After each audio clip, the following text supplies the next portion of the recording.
oleh Pak Hadis, kemudian dilanjutkan oleh Ketua KI. Nah, sekarang giliran kami untuk melaksanakan sosialisasi dan edukasi tentang keterbukaan informasi publik, khususnya adalah penyelesaian sengketa informasi publik bagi badan publik. Untuk itu kita akan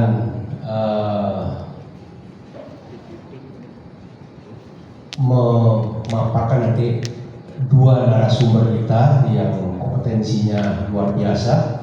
Yang pertama adalah Ibu Dewi Maharati, sarjana hukum, master hukum. Beliau adalah hakim pratama utama di PT UN, ya kita.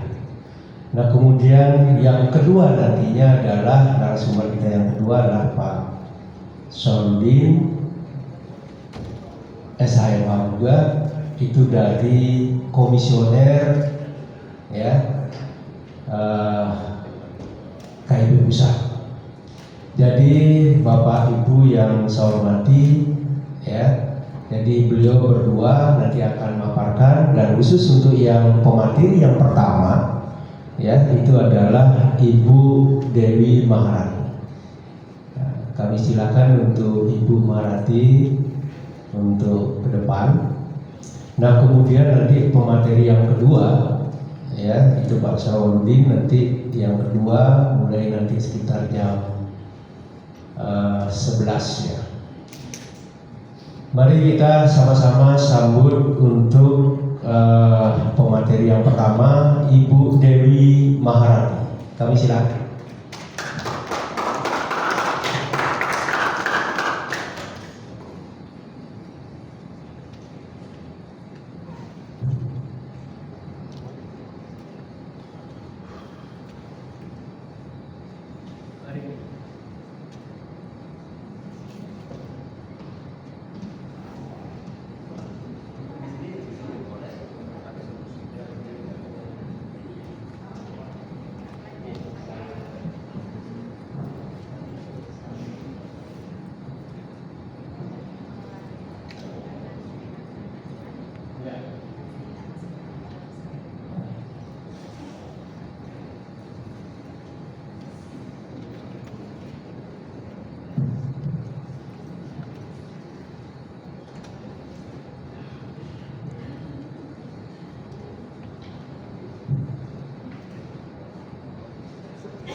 Om Swastiastu. Assalamualaikum warahmatullahi wabarakatuh. Yang saya hormati Komisioner Komisi Informasi Pusat, Bapak izin. Yang saya hormati Komisioner Komisi Informasi Provinsi Bali.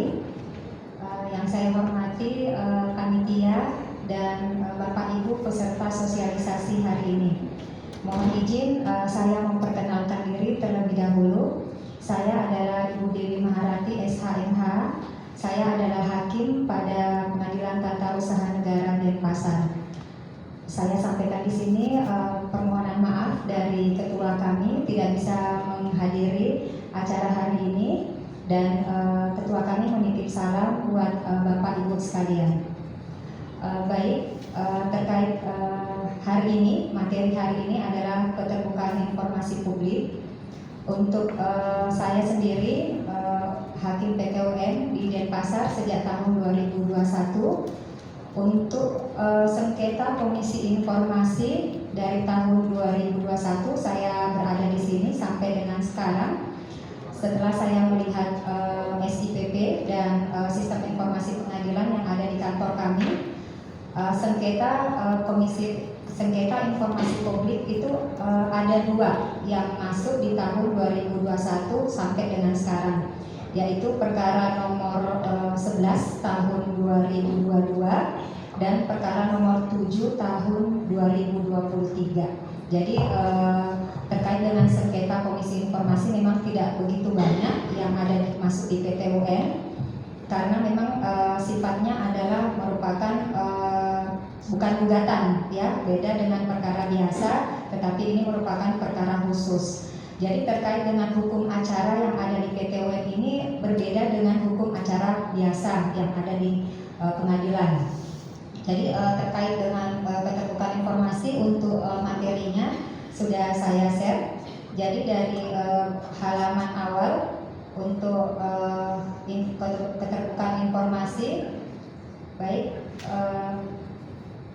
bisa kita buka ya terkait dengan materinya. Jadi sebenarnya untuk materi awal ini hanya terkait dengan isu penting dan aturan definisi dan aturan-aturan yang nanti Bapak Ibu sebenarnya bisa baca di Undang-Undang 14 tahun 2008 yang terkait dengan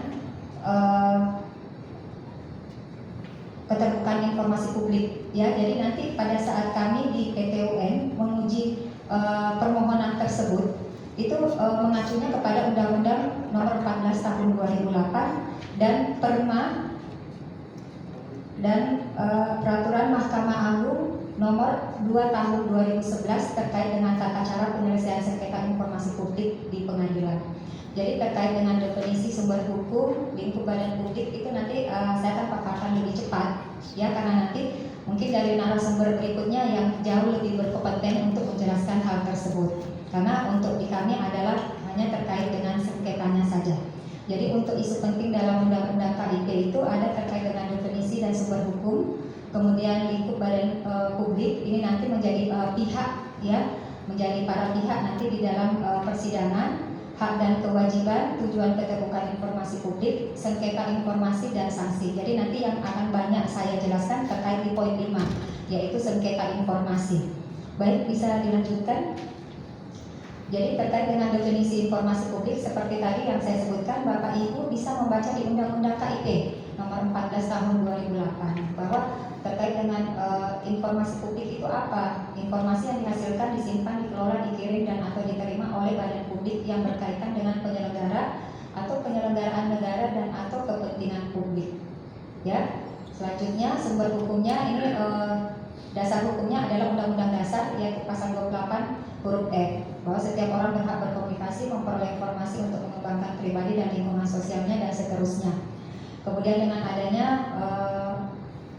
dimuatnya hak untuk memperoleh informasi ke dalam Undang-Undang 1945 sebagai hak asasi manusia, ya, yang dimana setiap warga masyarakat berhak mendapatkan informasi dan setiap lembaga publik wajib menyediakan informasi yang diinginkan oleh masyarakat kecuali informasi yang termasuk yang dikecualikan. Nanti itu akan diatur lebih lanjut di Undang-Undang 14 tahun 2008. Selanjutnya, ya, jadi terkait dengan dasar hukumnya yang pertama yaitu 14 tahun 2008 tentang keterbukaan informasi, kemudian ada Undang-Undang 25 tahun 2009, 61 2010 dan seterusnya. Terkait dengan Perma ini terkait dengan hukum acaranya yang apabila nanti berlanjut ke Pengadilan Tata Usaha Negara. Lanjut. Peraturan lainnya, ya, nanti Bapak Ibu bisa baca sendiri terkait aturan tersebut. Selanjutnya, yang ini adalah peraturan Komisi Informasi. Ini tadi saya sudah berbicara juga dengan narasumber yang berikutnya bahwa terkait dengan perki ini adalah terkait dengan hukum acara yang ada di Komisi Informasi pada saat penyelesaian adjudikasi non litigasinya, ya, di tahap pertama. Jadi nanti dari narasumber berikutnya yang akan menjelaskan lebih rinci. Baik, selanjutnya, ya, ini adalah pihak yang termohon informasi. Jadi untuk badan publik itu kita bedakan dua, ya, badan publik negara dan badan publik non negara. Jadi badan publik negara itu bisa kita artikan bahwa yang masuk di badan publik negara yaitu yang eksekutif, legislatif, yudikatif. Ya, jadi nanti ini pengujiannya sebenarnya tidak mudah membedakan apakah ini badan publik negara dan badan publik non negara. Itu nanti pengujiannya sebenarnya nanti di majelis hakimnya. Apakah pihak termohon informasi itu masuk di kategori badan publik negara atau badan publik non negara? Karena ini akan berdampak kepada kewenangan pengadilan. Karena untuk badan publik negara kewenangannya itu adalah di PT-UN, Pengadilan Tata Usaha Negara, sedangkan untuk badan publik non negara nanti di peradilan negeri. Jadi kewenangan itu terbagi dua untuk pengadilannya, ada di PT-UN dan ada di PM. Kalau di PT-UN itu terkait dengan penyedia informasinya adalah badan publik negara, sedangkan kalau badan publik non negara itu di peradilan umum, ya. Jadi nanti itu bisa saya bisa contohkan nanti di salah satu perkara yang sudah masuk di PT-UN karena terkait perbedaan kewenangan pengadilannya. Baik, selanjutnya hak dan kewajiban. Baik, jadi ini terkait dengan pemohon informasi. Hak dan kewajibannya adalah melihat dan mengetahui informasi publik, memperoleh salinan informasi, menggunakan dan menyebarluaskan informasi, dan mengajukan laporan gugatan ke lembaga hukum jika haknya dilanggar. Jadi kemudian kalau sebelumnya minta tolong yang saya maksudkan di sini gugatan itu adalah permohonan, ya. Jadi yang seperti yang awal saya sampaikan bahwa untuk pengajuan ke PT-UN itu bukan istilahnya gugatan, tetapi permohonan, pemohon keberatan, termohon keberatan. Jadi istilah penggugat tergugat itu bukan seperti itu untuk perkara Komisi Informasi atau perkara KI, tetapi sebutannya adalah pemohon dan termohon, pemohon keberatan dan termohon keberatan. Baik. Lanjut, kewajiban badan publik adalah melayani permintaan informasi dan mengumumkan, menyediakan informasi publik yang akurat, mengembangkan sistem informasi dan menuju PPID. Ya, lanjut. Tujuan keterbukaan informasi publik, tujuannya jaminan hak masyarakat untuk mengakses informasi pengadilan, yaitu bisa Bapak Ibu baca, mendorong iklim keterbukaan yang luas pada sistem hukum menjadi sarana optimalisasi pengawasan publik dan seterusnya, dan memberikan peluang kepada masyarakat untuk berpartisipasi dalam berbagai penegakan hukum sehingga mendorong terciptanya penegakan hukum yang bersih dan seterusnya. Baik, lanjut. Tujuan keterbukaan untuk penegakan hukum di Indonesia, perwujudan dari hak akses informasi termasuk informasi pengadilan, bentuk akuntabilitas penegakan hukum, sarana pendidikan publik dan seterusnya, dan meningkatkan kepercayaan publik terhadap lembaga peradilan dan pelaksanaan keadilan. Baik, lanjut. Ya. Untuk sengketa informasi inilah yang tujuan awal kita mungkin berkumpul di sini. Apabila ada sengketa informasi di satuan kerja dari Bapak Ibu sekalian. Lanjut. Sengketa informasi, baik. Sengketa informasi ini apabila ada pemohon yang mengajukan permohonan informasi ke satuan kerja pemerintah yang lembaga negara yang tadi saya sebut, ataukah non lembaga negara, maka pemohon informasi dan apabila pemohon informasi mendapatkan penolakan dari atasan PPID di suatu instansi, maka paling lambat 14 hari setelah ia dapat melakukan permohonan kepada Komisi Informasi. Jadi pengajuannya itu ke Komisi Informasi dulu, jadi sebelum ke pengadilan. Kemudian dalam waktu 14 hari sejak permohonan diterima, Komisi Informasi harus memutus sengketa KIP tersebut. Apabila pemohon tidak puas dengan keputusan Komisi Informasi, maka ia dapat mengajukan permohonan ke Pengadilan Negeri atau Peradilan Tata Usaha Negara tergantung subjek hukum badan hukum publiknya. Ya, tadi seperti yang tadi saya sampaikan, subjek hukumnya nanti dilihat itu apakah subjek hukumnya lembaga negara ataukah non lembaga negara. Baik, selanjutnya. Ya, ini pengadilan yang sudah masuk ke pengadilan nantinya, ya. Jadi permohonan diajukan ke PN dalam hal sengketa informasi terkait badan publik non negara. Sedangkan jika badan publik negara diajukan ke PT-UN. Jadi ranahnya ada dua, kewenangannya ada dua, bisa di PN, bisa di PT-UN. Nanti dilihat dulu subjeknya itu apakah jika badan publik negara itu ke PTUN, dan kalau non negara, badan publik non negara itu ke PN. Kemudian dalam jangka waktu 14 hari sejak putusan dikeluarkan oleh Komisi Informasi, pemohon dapat mengajukan permohonan kepada pengadilan tempat wilayah hukum kedudukan KI tersebut. Di PTUN ini tidak ada dismisal dan pemeriksaan persiapan seperti yang tadi saya sebutkan. Untuk sengketa Komisi Informasi itu acaranya acara sederhana, berbeda dengan acara biasa. Acara biasa itu ada dismisal, tahapan dismisal dan pemeriksaan persiapan. Jadi sifatnya sederhana. Kemudian komposisi majelisnya itu ditetapkan oleh Ketua Pengadilan paling lambat 13 hari sejak lewat waktunya bagi termohon keberatan mengajukan jawaban atas permohonan keberatan. Jadi mungkin saya bisa menjelaskan teknis apabila mengajukan permohonan ke PTUN akibat putusan Komisi Informasi yang tidak puas akibat putusan Komisi Informasi. Ya, jadi pada saat pemohon informasi ini, pemohon keberatan, namanya pemohon keberatan, mendaftarkan sengketanya di PTUN, itu akan diregister nantinya oleh PTUN. Setelah diregister, diolah terlebih dahulu di kepanitraan. Pengolahannya seperti apa? Jadi apabila sudah ada pengajuan sengketa, kemudian dari panitera pengadilan itu akan bersurat kepada Komisi Informasi.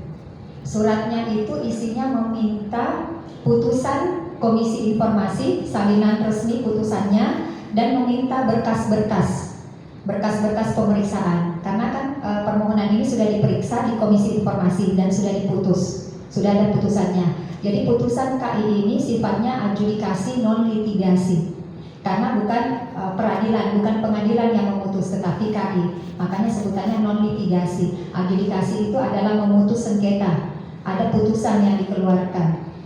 Jadi pada saat pendaftaran oleh pemohon keberatan, nanti dari Pak Panitra atau Ibu Panitra akan berkirim surat ke KI. Jadi kalau misalnya di Denpasar ini, Komisi Informasi Provinsi Bali bersurat meminta salinan putusan perkara nomor sekian, meminta sekalian dengan berkas-berkas pemeriksaan.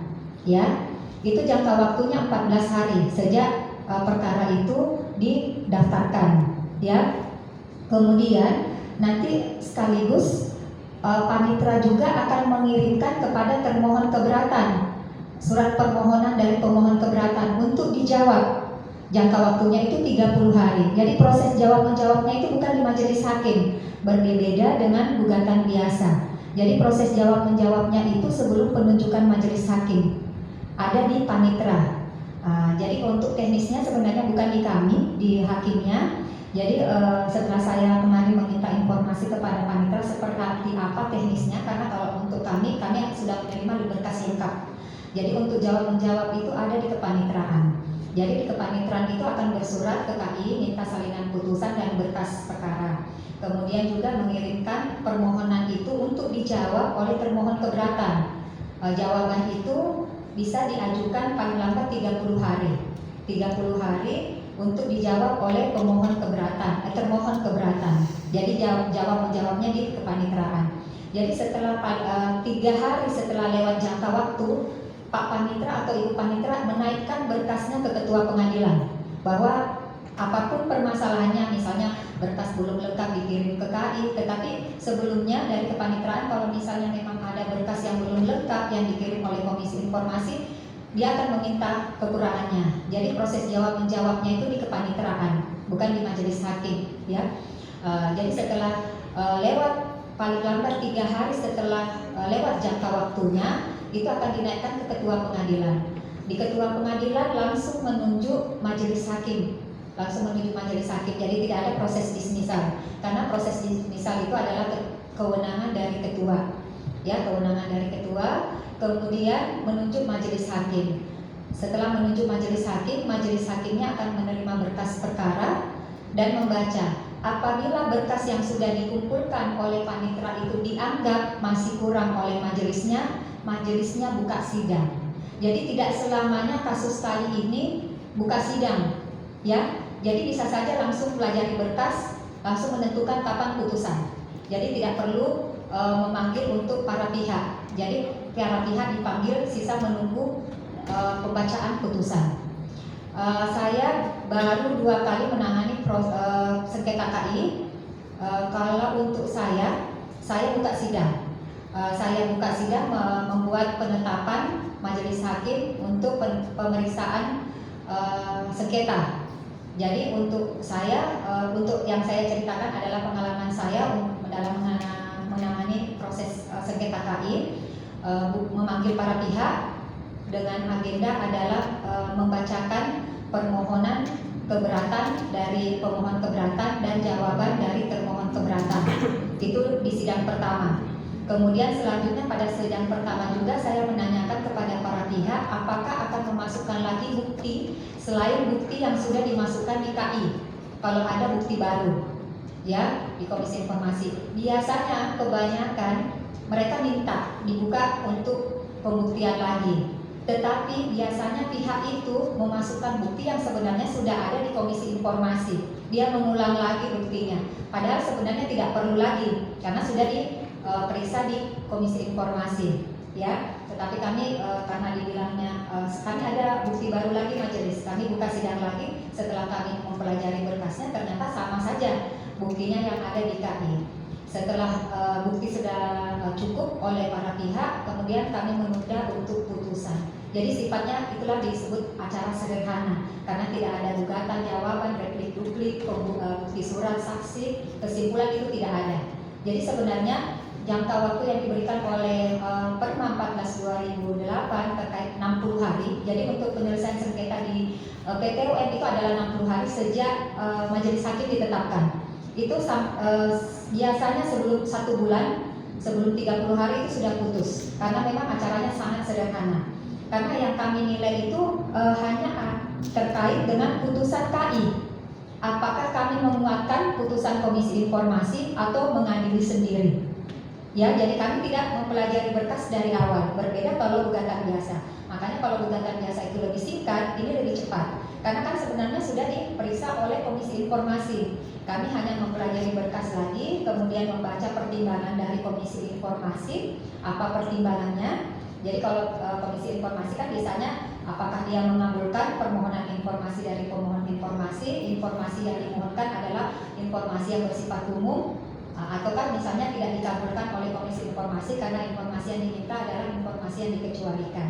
Kemudian kami menguji lagi yang di PT UN, apakah memang betul informasi yang diminta itu informasi yang dikecualikan atau tidak dikecualikan. Sebenarnya itu sangat sederhana sekali. Memang pemeriksaannya di PT UN karena hanya terkait di pasal 17 Undang-Undang 14/2008 itu ya, terkait informasi apakah itu umum yang boleh terbuka atau dikecualikan, hanya itu saja. Jadi tidak banyak yang perlu diuji oleh majelis hakim terkait hal tersebut. Jadi kalau misalnya menguatkan berarti majelis hakimnya di tingkat PT UN itu sependapat atau sejalan pendapatnya dengan Komisi Informasi.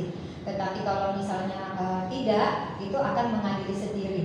Biasanya kalau misalnya mengadili sendiri, apakah itu mengabulkan permohonan pemohon keberatan yang misalnya ditolak sebelumnya oleh KI, ataukah misalnya menyatakan bahwa permohonan yang dimohonkan itu adalah permohonan yang dikecualikan, ya.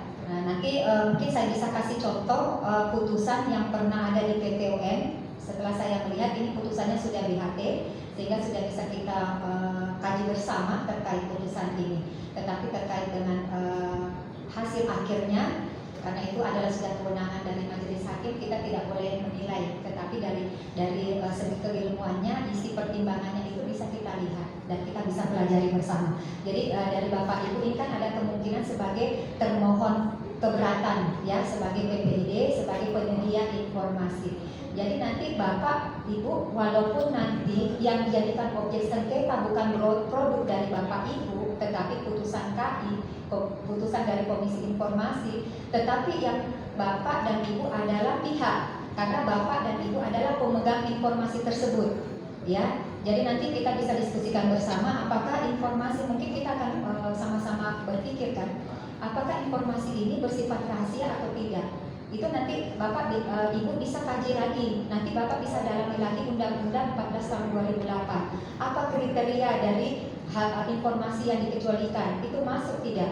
karena itu harus memang ada pengkajian. Karena dari masing-masing instansi saya tidak bisa menggunakan standar di kantor saya di pengadilan, karena ada beberapa hal yang informasi yang misalnya dikecualikan di kantor kami, misalnya kayak musyawarah majelis hakim itu tidak boleh dikeluarkan ke publik hasil musyawarah majelis. Tetapi kalau untuk putusan sama seperti Bapak Ibu mungkin bisa lihat di direktori putusan, semua putusan yang sudah diputus oleh pengadilan itu sudah dibuka untuk umum, ya. Walaupun sampai yang kemarin kita bisa lihat saking terbukanya pengadilan itu terkait dengan perkara perceraian pun itu terbuka, sehingga tidak ada lagi istilah sebenarnya saya berpikir tidak ada lagi gunanya persidangan tertutup untuk umum. Kan ada beberapa hal persidangan tertutup untuk umum, tetapi pada saat putusan itu dari pengadilan tidak diblurkan lagi apa dulu permasalahannya. Itu kan ada beberapa hal yang memang harus dikecualikan. Misalnya contohnya kita bisa lihat kalau untuk pengadilan agama terkait perceraian, walaupun memang ini keterbukaan informasi, tetapi sebenarnya tidak boleh juga terlalu dibuka karena itu menyangkut dengan hak-hak pribadi seseorang. Jadi jangan sampai itu menyangkut hak pribadi seseorang, melanggar hak pribadi seseorang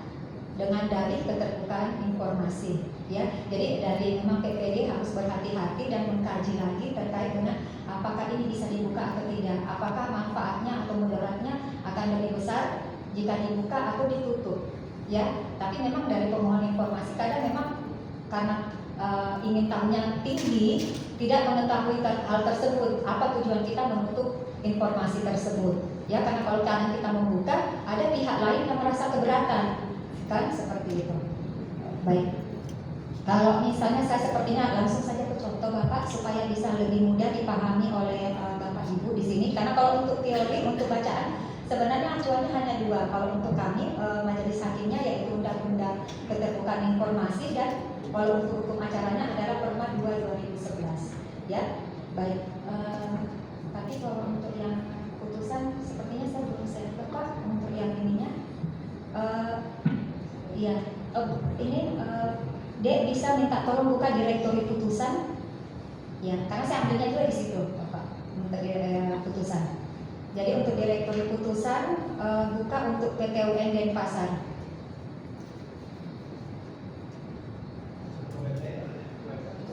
Ya, ke web. Direktori putusan Mahkamah Agung.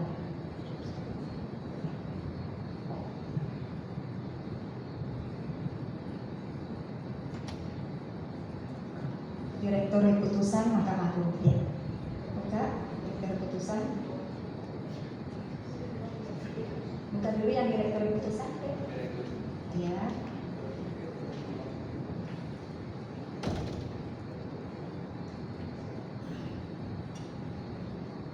Kemudian buka pengadilan yang di atas, Peradilan Tata Usaha Negara, Peradilan Tata Usaha Negara, ya. Kemudian buka PT UN Denpasar, buka ya ke bawah, cari PT UN Denpasar, ya itu PT UN Denpasar sebelah bawah kiri, ya. Diklik di PT UN Denpasarnya, jangan di PT-nya. Ini PT-nya dikembalikan, ya. PT UN Denpasarnya. Diklik di PT UN Denpasar, ya. Baik, bisa dicarikan perkara nomor 7/GKI. Di sini di tahun putus di sebelah kiri, saya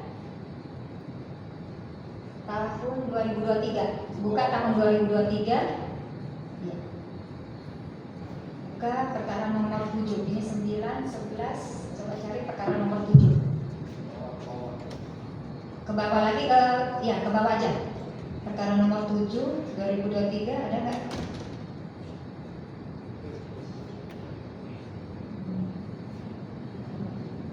Coba cari sampai ke bawah. Ya, perkara 7, 6. Ya, 7. Nah, ini sebelum dibuka, ini untuk penomorannya itu khusus ya untuk KI. Jadi nanti bisa dibedakan. Jadi itu perkara 7/G/KI. Jadi dengan adanya tulisan KI, oh ini berarti terkait dengan sengketa komisi informasi. Ya. Jadi kita lihat dulu para pihaknya. Jadi pemohonnya adalah Yayasan Wahana Lingkungan Hidup Indonesia. Ya, jadi untuk pemohon ini bisa perorangan, ya, bisa badan hukum, atau bisa juga perwakilan atau kelompok ini ya, ini seperti Yayasan Wahana Lingkungan Hidup atau WALHI. Jadi termohonnya, termohon keberatannya atau penyedia informasinya adalah Kepala Dinas Kehutanan dan Lingkungan Hidup Provinsi Bali. Jadi nanti buka saja dulu, ini bunyi putusannya, buka kasih ke bawah. Ini adalah, kita langsung baca petitumnya aja dulu. Mengadili, langsung ke bawah lagi. Mengabulkan permohonan pemohon untuk sebagian, membatalkan putusan KI Provinsi Bali nomor 002 dan seterusnya. Jadi ini mengadili sendiri, ya, mengadili sendiri, kemudian mewajibkan kepada Kepala Dinas Kehutanan Lingkungan Hidup untuk memberikan informasi yang dimohonkan oleh Yayasan Wahana Lingkungan Hidup berupa risalah umum. Jadi ada beberapa informasi yang diminta oleh WALHI, kemudian dan menolak permohonan untuk selebihnya dan menghukum Kepala Dinas Kehutanan. Ya, jadi kalau nanti Bapak Ibu menjadi pihak di dalam perkara Komisi Informasi, nanti sebagai pemohon, sebagai termohon keberatan. Baik, kita buka bunyi putusannya, isi putusannya, buka ke atas. Nanti lihat, jadi ini sudah ada putusan kasasinya ya. Jadi kita download PDF-nya saja. Download PDF-nya, baik.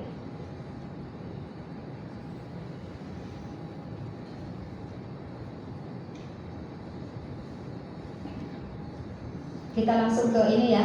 Saya ambil langsung contoh supaya Bapak Ibu bisa lebih mendarat pemahamannya terkait dengan sengketa kalau sudah masuk ke pengadilan.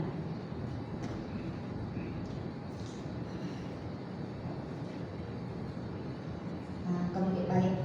Kita lihat terkait dengan putusannya. Jadi para pihaknya yang disebutkan di awal dengan acara sederhana. Jadi penyebutannya di sini, pemeriksa memutus menyelesaikan sengketa keterbukaan informasi publik dengan acara sederhana. Ya, kemudian pihaknya disebutkan pemohon keberatan adalah Yayasan Wahana Lingkungan Hidup atau WALHI.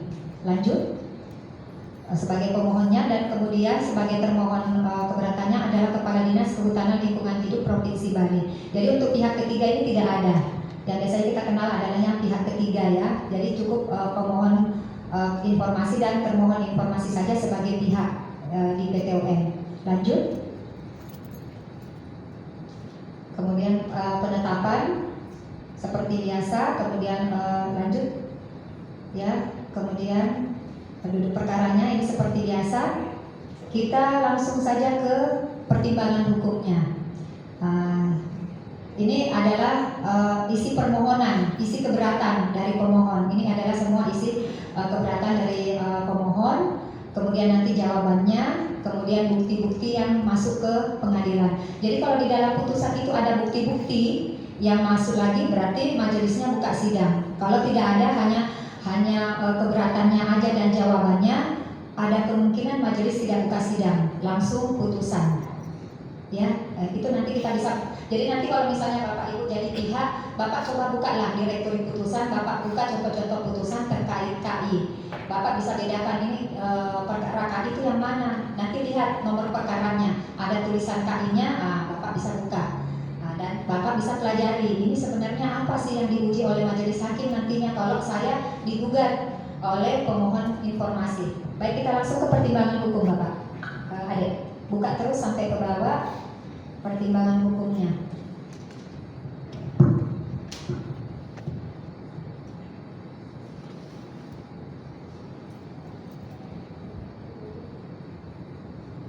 Di halaman 45. Halaman 45.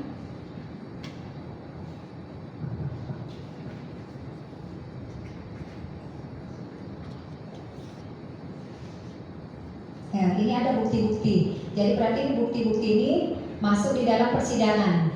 Berarti majelis hakimnya ini membuka sidang. Kalau untuk ada bukti-bukti lagi. Tapi biasanya kalau kami mengcompare bukti-bukti ini sama saja dengan yang ada di KI. Nah, ini ada pertimbangan hukum. Jadi objeknya adalah putusan KI. Jadi yang menjadi objek keberatan adalah dari pemohon itu bukan informasi yang dimohon, ya, tetapi putusan KI. Makanya kadang biasa pihak itu salah mendudukan pihak. Jadi ininya apa lagi, termohon keberatannya itu adalah Komisi Informasi, Bapak. Padahal sebenarnya yang menjadi pihak itu adalah penyedia informasinya, termohon keberatan. Nanti yang akan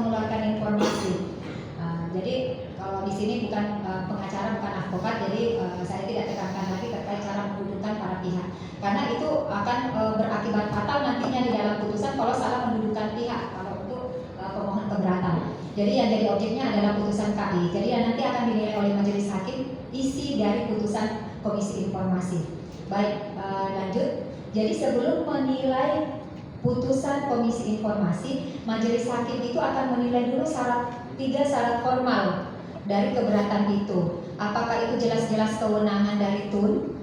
Apakah itu ada kepentingan dari pemohon keberatan terkait informasi tersebut? Ataukah terkait dengan tenggang waktunya?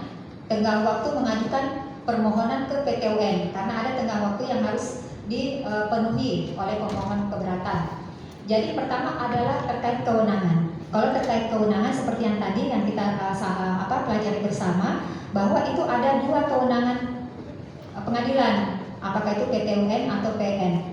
Ya, kalau misalnya ini adalah yang digugat adalah apa ya yang menjadi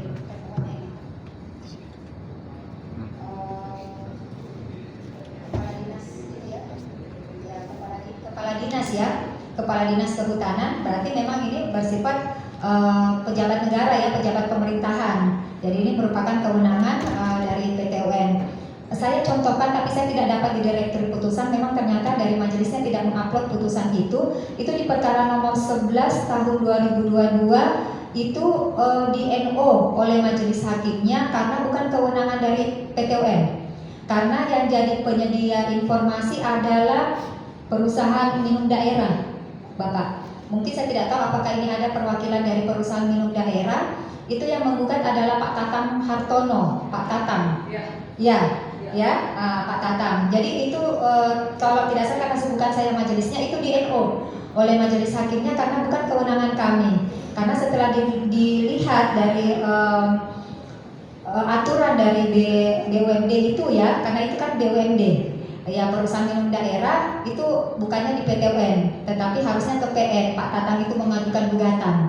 Jadi sebenarnya itu isi putusan dari PT UN pada saat itu, karena di NO bukan kewenangan dari PT UN. Karena setelah dinilai bahwa perusahaan minum daerah itu merupakan BUMD dan BUMD itu merupakan non negara ya, pada saat itu sama seperti di Undang-Undang 14 tahun 2008. Jadi itu nanti Bapak bisa nilai lagi pelajari lebih dalam. Jadi sebenarnya kalau untuk KI itu menguasai permasalahan Komisi Informasi ini terkait dengan informasi publik, itu acuannya pegangan dari Bapak Ibu Undang-Undang 14 2008 saja. Selama Bapak Ibu itu berada di rel yang benar berdasarkan Undang-Undang 14 2008, itu tidak usah khawatir kalau digugat oleh pemohon informasi ya, karena kita yang harus membatasi informasi mana yang boleh kita keluarkan untuk kantor kita, mana yang tidak boleh, karena jangan sampai nanti jadi bumerang, jadi permasalahan untuk kantor kita ya. Kami juga ada masalah Bapak yang waktu Pak Tatang itu, karena kami juga sempat digugat sama Pak Tatang di Komisi Informasi. Pada saat itu kami lagi mengejar WBK. Jadi WBK itu sebenarnya kami juga tidak boleh ada gugatan di KI. Jadi itu persyaratan untuk mendapatkan WBK pada saat itu tidak boleh ada gugatan dari masyarakat, karena kami bisa dianggap bahwa kami tidak kooperatif, kami tidak memberikan informasi yang masyarakat inginkan. Jadi ketua kami pada saat itu Pak Kusman sampai mengajak berapa kali minum teh di kantor supaya dia tidak mengajukan gugatannya itu ke KI, karena dia minta itu terkait apa ya di kantor itu ya, saya kurang tahu juga. Tentang pos vakum. Ya, terkait pos vakum Bapak ya masuk. Ya, terkait pos vakum. Jadi semua data-data yang sudah diminta oleh mereka itu sama Pak Tatang itu udah diberikan. Karena memang pada saat kami seleksi pos vakum, karena saya termasuk juga panitia seleksi pos vakum, memang hanya data itu saja yang kami minta untuk syarat seleksi pos vakum, Bapak. Tetapi untuk terkait dengan kredibilitas pos vakum itu yang dia minta. Sedangkan itu bukan kewenangan kami untuk mengeluarkan informasi tersebut, karena kami pun dapatnya dari data dari yang mengajukan, yang dari Peradi atau KAI seperti itu. Jadi banyak informasi yang diminta lebih dari Pak Tatang, dan memang sudah disampaikan kami tidak menguasai itu, karena memang pada saat seleksi pos vakum itu persyaratan yang harus dimasukkan hanya itu saja yang kami berikan kepada Pak Tatang.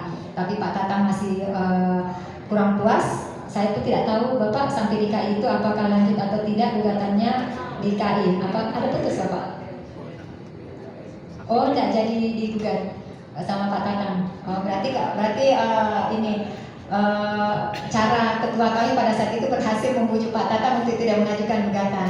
Makanya kami bisa mendapat WBK. Karena kalau misalnya ada pengajuan gugatan di KI untuk pengadilan kami, itu kemungkinan kami tidak dapat WBK untuk wilayah bebas korupsi. Seperti itu. Jadi sempat jadi permasalahan juga di pimpinan kami. Jadi seperti itulah cara pendekatannya kepada para pihak pemohon informasi. Karena kadang memang pemohon informasi itu tidak tahu batasannya sampai di mana, ya. Karena kadang pemohon informasi itu merasa kita menghalang-halangi atau seperti apa. Padahal kita penerimaan kita, cara kita menyampaikan itu sudah sebaik mungkin kita memberikan informasi kepada masyarakat. Cuma karena memang masyarakat Bapak mungkin pemahamannya juga memang yang kurang, kita bisa memaklumi itu. Jadi kalau yang memang untuk Pak Tatang itu jadi polemik. Kami juga setiap tahun, alhamdulillah untuk tahun ini belum datang gitu ya, Pak Tatang itu di kantor kami. Karena kalau datang jadi ribet ya, betul Bapak Ibu. Karena kadang itu Pak Tatang sama seperti yang perkara yang ini, perkara 11 yang tidak diupload ini, saya tidak bisa buka perkaranya yang Pak Tatang itu yang tahun 2022 kalau tidak salah. Itu sebenarnya yang meteran air yang dia minta bukan meteran punya dia, bukan milik dia, dan bukan juga di rumah dia. Iya, jadi itu kan sebenarnya itu mengganggu privasi orang lain, Ibu ya, seperti itu.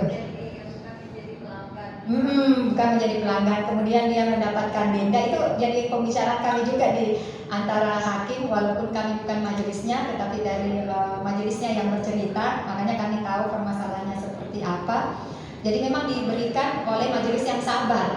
Yang sabar itu hari wakil kami Bu Baik, jadi sabar sampai yang saya ini sampai cerita karena ini banyak pihak saya di sini juga ya yang tergugat juga di sini.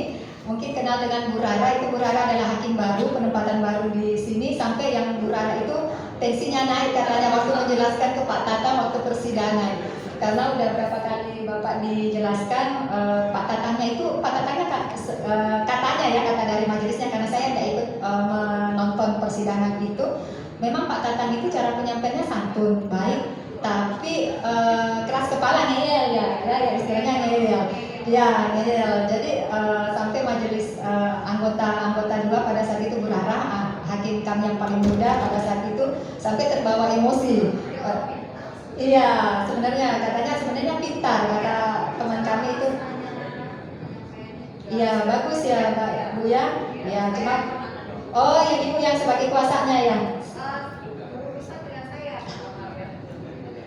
Iya, berarti Ibu masih sabar berarti Ibu. Iya, baik itu. Jadi seperti itu Bapak Ibu. Jadi karena kita sebagai pelayan masyarakat mungkin ya kendalanya di situ. Karena yang kita layani adalah masyarakat yang kadang mungkin pemahamannya kurang dan merasa bahwa kita itu menghalang-halangi hak dia. Ya, jadi untuk memberikan pemahaman ya mungkin ya sama seperti ketua saya mengajak minum teh. Pada saat itu mengajak minum teh Pak Tatang itu dan membujuk supaya jangan mengajukan gugatan. Karena dari semua berkas dibuka semua itu Ibu di depan Pak Tatang itu, bahwa memang hanya seperti ini saja berkas yang dipegang oleh pengadilan. Tetapi saya tidak tahu, saya dapat memang informasi karena saat kami sampai sempat rapat Bapak pada saat itu waktu Pak Tatang mau mengajukan gugatannya di KI. Karena untuk mempersiapkan bagaimana kami pun, padahal kami ini orang pengadilan Ibu, pada saat kami digugat pun kami juga harus koordinasi dan merapatkan barisan untuk bisa menjawab. Iya, betul Ibu. Iya, seperti itu. Jadi ya karena misalnya ya dari masyarakat umum kan karena melihat tersebut, dia tidak mengetahui permasalahan awalnya itu seperti apa, instansi pemerintah itu seperti apa juga. Karena memang ya kita ini semua bagian dari pemerintahan Ibu, Bapak Ibu bagian pemerintahan, saya di bagian yudikatifnya. Tetapi kita sama-sama memberikan pelayanan kepada masyarakat. Jadi kalau untuk masyarakat ya memang karena image kita memang di masyarakat memang belum terlalu bagus ya Bapak Ibu. Jadi apapun yang kita berikan kepada masyarakat kalau tidak sesuai dengan harapan dari masyarakat itu kita jadi jelek juga ya. Padahal harapannya kan bukan masalah sesuai atau tidak dengan harapan mereka, tetapi kan dari benar atau salahnya.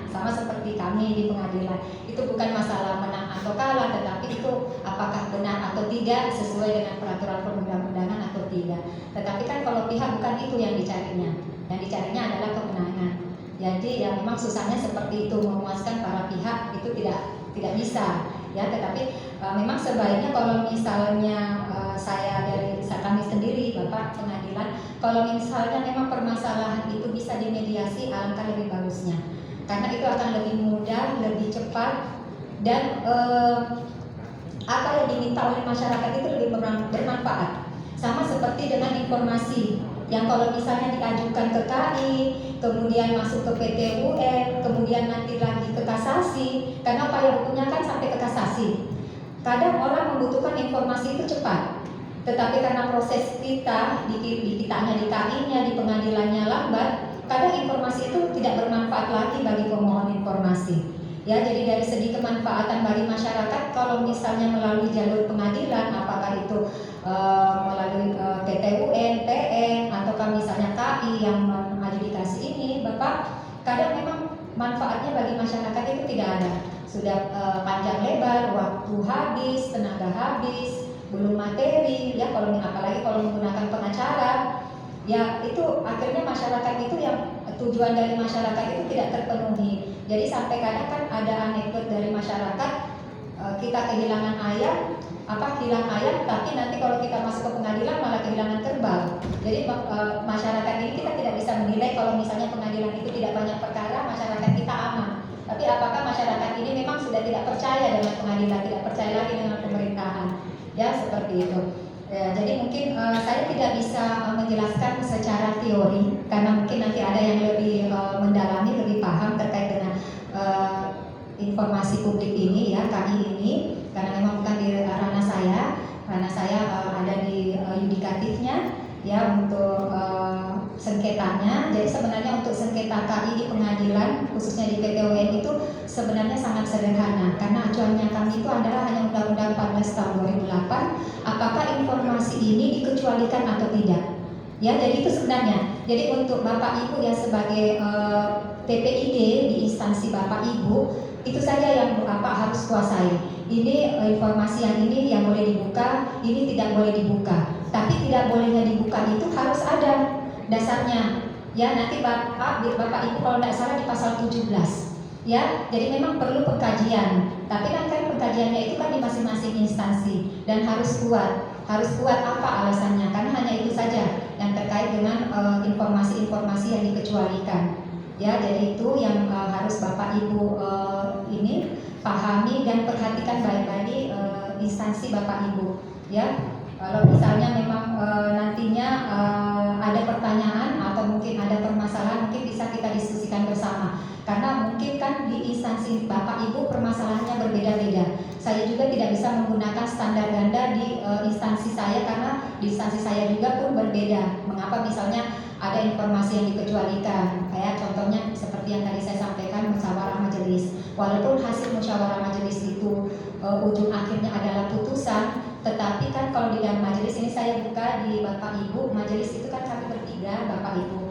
Pada saat kami musyawarah itu bisa saja ada yang berbeda pendapat, bisa saja ada permasalahan-permasalahan persidangan yang memang hanya kami bertiga saja yang mengetahui. Tetapi pada saat menuangkan putusan itu tidak akan masuk terkait permasalahan di musyawarah. Tetapi apakah itu hasil dari mufakat, kesepakatan kami bertiga, ataukah ada yang disenting itu berbeda pendapat, atau kadang kami di dalam musyawarah ada yang disetting tapi tidak menuangkan di dalam putusan.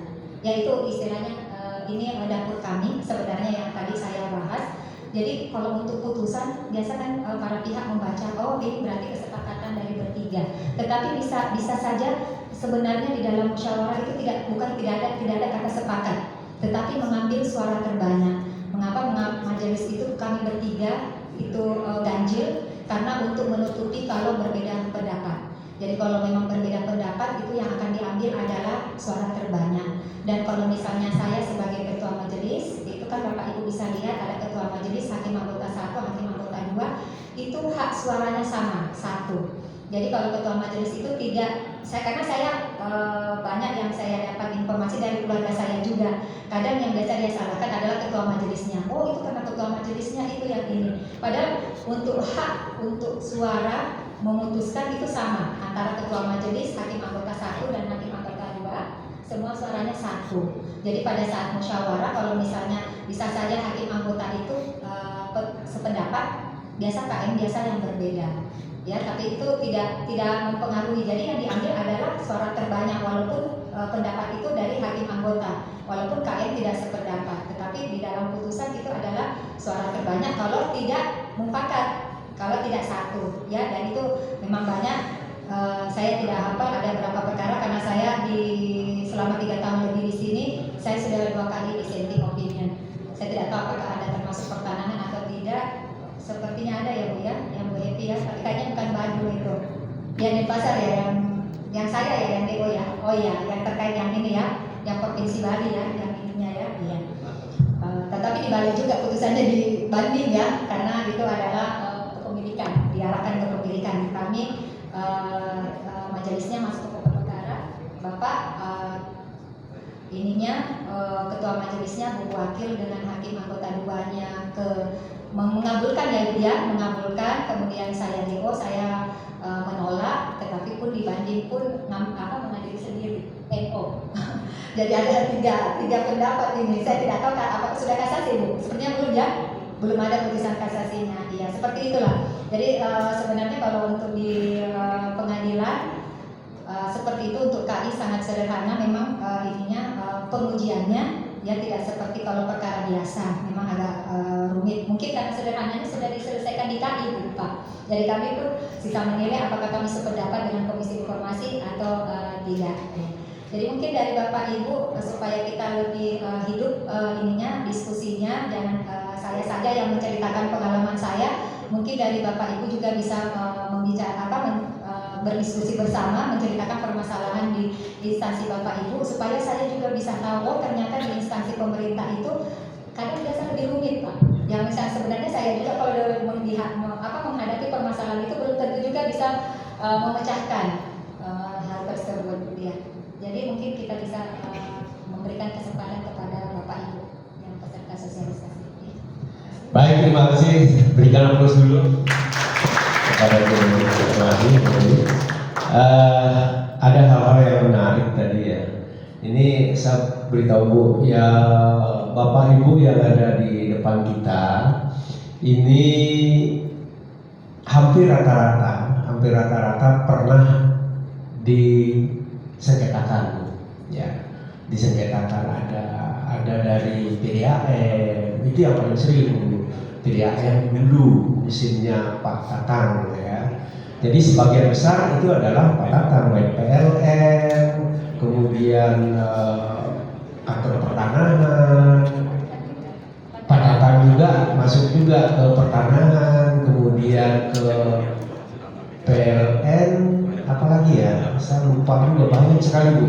Dia kemana, ke Ombudsman juga, kemudian kami sendiri, KI sendiri juga diajukan juga, sehingga kami diadili ya, pernah ya Pak Ketua ya, Ombudsman ya, dari Ombudsman kita sering diajukan ya, dipanggil sama Ombudsman, kemudian dibalik juga kita memanggil Ombudsman gitu kan. Sama dengan pengadilan tata usaha, kemudian juga ada pengadilan negeri juga ya, Polda dan lain sebagainya. Dan intinya itu adalah PPID itu harus kuat. PPID harus kuat, kemudian tahu mana yang dikecualikan, mana yang terbuka. Ini yang terpenting, dan setiap tahun ya itu diterapkan kembali ya, mana yang serta-merta ya, yang terbuka ya, mana yang dikecualikan itu setiap tahun ditetapkan ya, baik yang yang vertikal, karena di kita kan berbeda Bu ya. Kalau di pusat mungkin sudah diterapkan mana-mana yang dikecualikan, tetapi nanti yang bermasalah juga kan ada di daerah. Di daerah pun harus menetapkan apa yang ada di pusat. Dan kalau ada di daerah aturan-aturan aturan dan lain sebagainya itu juga ditetapkan di daerah. Ini ya, jadi penting bagi Bapak Ibu yang vertikal terutama ya, yang vertikal mengharapkan kita untuk ditetapkan yang dikecualikan ya, informasi yang dikecualikan. Bapak Ibu yang saya hormati, jadi ada dua hal yang tadi selain Pak Tatang ada SHM kalau nggak salah ya. Makanya kami mengundang juga seluruh PPID utama di kabupaten kota. Ya, itu kita kita undang juga karena SHM juga seperti itu, Bu. Jadi seluruh Indonesia malah, Bu. Ya, badan publik itu disengketakan. Nah, sehingga kami Medan jadi rata-rata yang kita hadapi sekarang yang disengketakan. Ya, mudah-mudahan ke depan itu lebih baik kita harus berdayakan kita berdayakan PPID-nya, kita berdayakan juga masyarakatnya, Bu, biar mengerti ya, biar mengerti mana yang terbuka, mana yang dikecualikan. Oke. Saya kira itu yang perlu kami sampaikan. Kita lanjut ke diskusi kita hari ini ya. Jadi kita harapkan dari sebelah kanan atau dari sebelah kiri silakan kita kasih 3 penanya. Baik, 1, 2. Nanti tolong nanti yang pertama,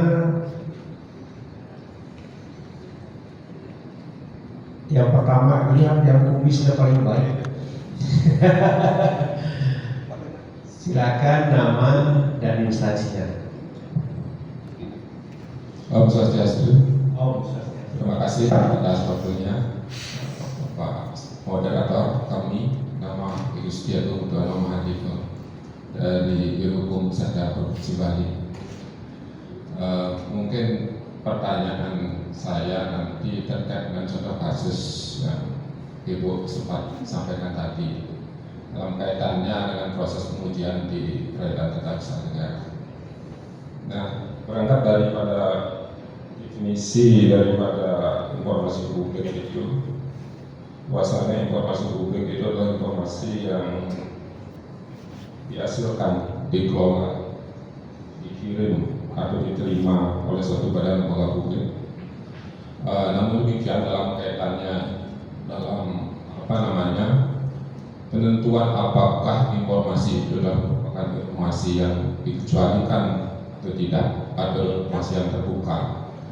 Nah, dalam kaitan dengan itu, bagaimana misalnya apabila suatu lembaga publik ketika menerima atau menyimpan suatu dokumen atau informasi yang kita peroleh dari lembaga non publik, sementara pihak yang menghasilkan informasi tersebut tidak bersedia alias keberatan atas informasi itu disampaikan pada pihak pemohon. Nah, dalam kaitannya dengan itu, ketika suatu lembaga atau perorangan yang memohon informasi tersebut, nah kemudian dipersengketakan baik di KI maupun karena nantinya kemudian diajukan selanjutnya kepada Peradilan Tata Usaha Negara, dalam kaitannya itu bagaimana cara pengujian terhadap informasi tersebut? Apakah informasi itu bisa kita berikan atau tidak? Nah, kemudian dalam kaitannya dengan itu, kemudian apabila misalnya lembaga non publik itu tetap keberatan terhadap informasi itu ketika pengadilan sudah menentukan bahwa itu akan diberikan kepada pemohon, apa yang bisa kita lakukan sebagai lembaga publik? Nah, kemudian pertanyaan yang kedua, apakah dalam proses pemeriksaan suatu perkara informasi ini dimungkinkan adanya pihak lain yang masuk ke dalam proses perkara, misalnya termohon keberatan intervensi seperti yang dilakukan pada pemeriksaan perkara pada umumnya. Demikian, Bu, terima kasih atas waktunya. Om Santi. Terima kasih. Satu yang sebelah kiri.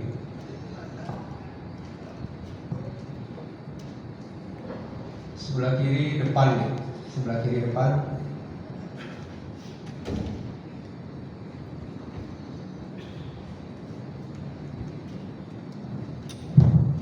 Terima kasih atas waktunya.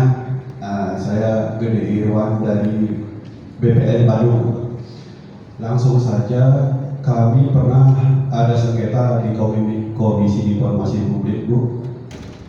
Jadi dalam putusannya kita diharuskan untuk memberikan salinan wakaf, kalau di BPN namanya wakaf, arsip yang digunakan untuk membuat sertifikat.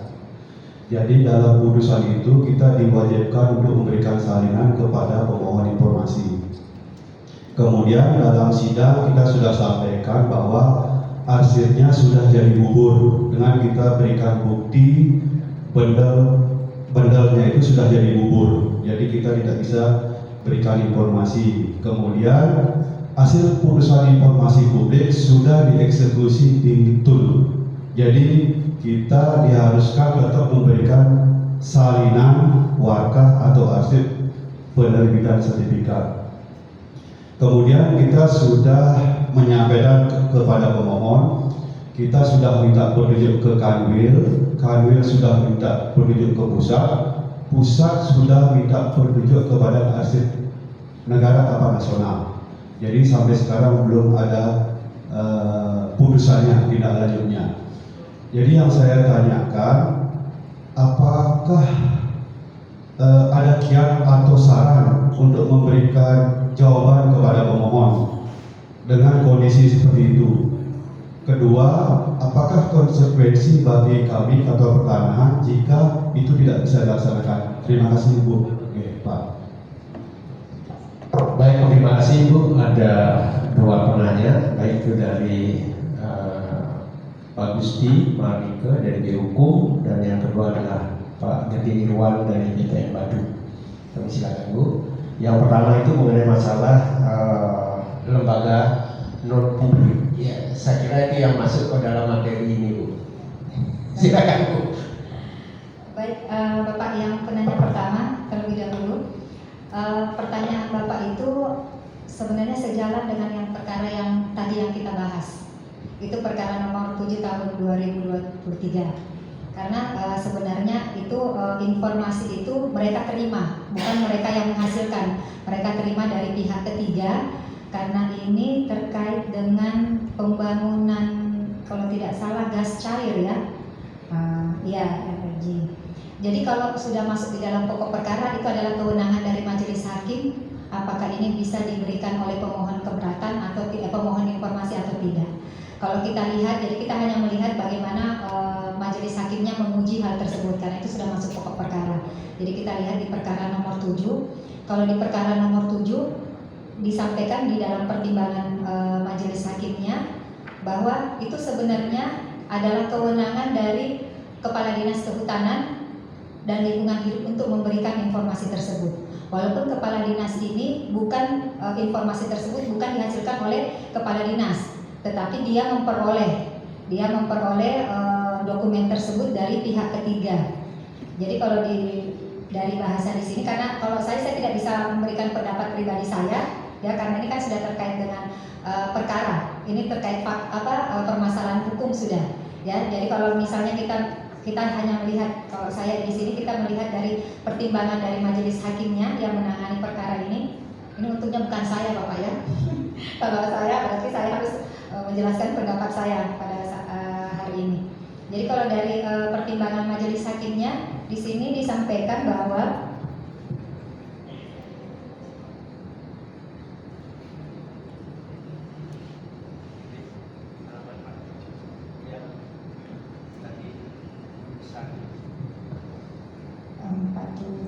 kalau ini kewenangan kita tidak ada masalah ya, kita sepakat bahwa kalau untuk kewenangan badan publik itu bisa dilihat apakah dia merupakan badan publik negara atau non negara ya. Kalau hal tersebut kita semua sependapat, tapi terkait memang permasalahannya yang karena memang yang diujinya itu Pak, apakah ini dikecualikan atau tidak, itu yang seperti yang tadi saya sampaikan, memang permasalahannya sederhana. tetapi penyelesaiannya tidak sederhana, Bapak, karena cuma itu saja yang yang diuji, PKI yang diuji seperti itu, dan kami pun itu juga yang kami uji kembali. Kalau kaitannya dengan keberatan dari pihak ketiga itu bagaimana? Ya, jadi kalau keberatan dari pihak ketiga, karena kalau di perkara nomor 7 yang saya lihat dan yang saya baca, jadi untuk pihak ketiga ini memang memberikan dokumen itu sebagai persyaratan untuk mengeluarkan izin, kalau tidak salah ya, atau membolehkan nanti pihak ketiga itu, dalam hal ini PT Dewata Energi Bersih, ya, makanya dokumen itu diserahkan kepada Dinas Kehutanan. Jadi kalau misalnya memang itu sudah menjadi kewajiban dan itu sudah dikuasai atau misalnya disimpan oleh kepala dinas, itu sebenarnya sudah tidak ada lagi hak dari pihak ketiga untuk keberatan. Ya, kalau apalagi itu sudah diuji di pengadilan bahwa itu, makanya kenapa dari awalnya Dinas Kehutanan itu tidak ingin memberikan, tidak membuka, karena dengan khawatir mungkin seperti itu ada keberatan dari pihak ketiga. Tetapi setelah diuji oleh KI menolak kalau untuk terkait yang dokumen yang dikabulkan oleh PT UN. Jadi setelah diuji dari majelis hakim dan melihat isi dari dokumen tersebut, sebenarnya dijelaskan oleh majelis hakimnya bahwa itu isinya bersifat umum. Ya, kalau di sini saya baca, ya substansinya yang risalahnya ya.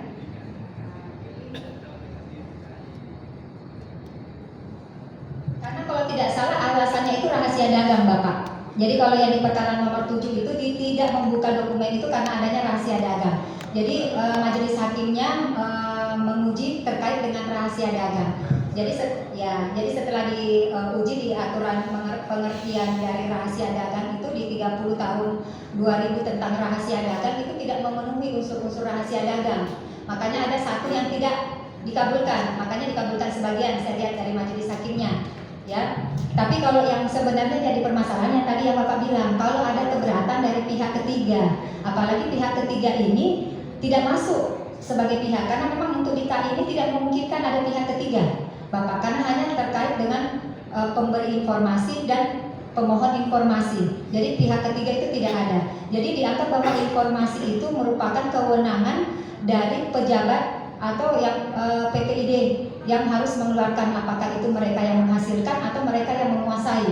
Karena ada di dalam Undang-Undang 14 2008 bukan hanya menghasilkan tetapi juga menguasai.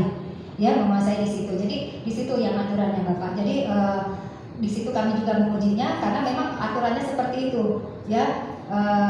Jadi dari yang membuat undang-undang memang memungkinkan bahwa bukan hanya yang dihasilkan oleh pejabatnya, tetapi juga yang diperoleh dari pihak lain, tetapi dikuasai oleh pejabat tersebut.